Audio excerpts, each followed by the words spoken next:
Of course, Christianity not only calls for complete devotion and asks that for belief in certain exclusive truths. Increasingly, the culture is intolerant towards these claims. So Christianity goes the opposite of what the culture is saying. The culture is the saying, way, the truth, and the life. Anything goes, right, as long as you don't step on somebody else's toes kind of thing, right?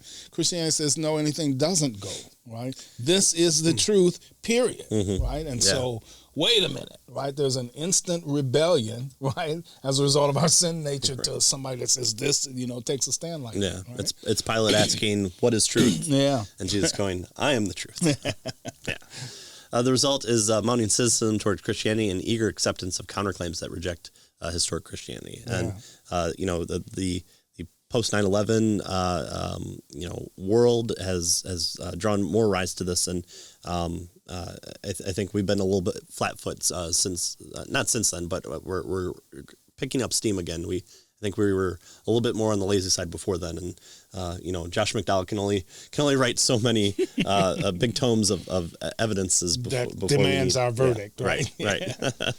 So embedded in Ehrman's story then is the story of many former card-carrying fundamentalists turned Bible critics. Is the pervasive skepticism and academic intolerance against faith, in particular Christian faith, they experience as students at institutions of higher learning. Yeah, so oftentimes we get this, this story of, I was a Christian, I grew up in a Christian home, and I went off to school, and I got enlightened, and now I don't believe that stuff anymore, kind of thing. Right, and so Bart Ehrman appeals to folks that have that kind of experience. Yeah, right? I think that, the saying goes that culture is downstream from politics, meaning that whatever's happening in culture first becomes popular.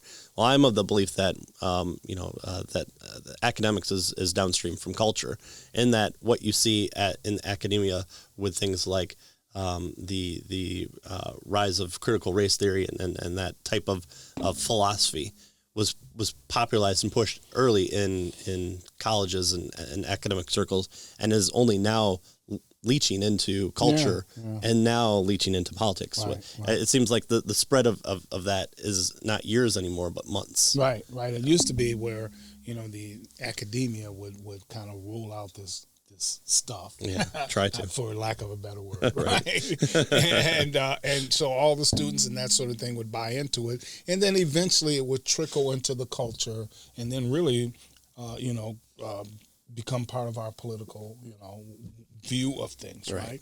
And that would take quite a while. Now you're suggesting that it's boom, boom, boom, boom. It's a lot. It's because we live in an information age. Yeah, and absolutely. And people, you can get on the internet, you can read, and so folks are immediately exposed to these various ideas. Yeah. If we think about how just things have coalesced more and more, where information is being shared in shorter bursts and in more, 2008.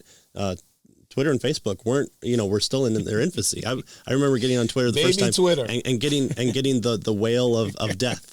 That's what it had when it always timed out. And I was like, who's going to ever use this site? The president, world leaders, ISIS terrorists, the normal people now.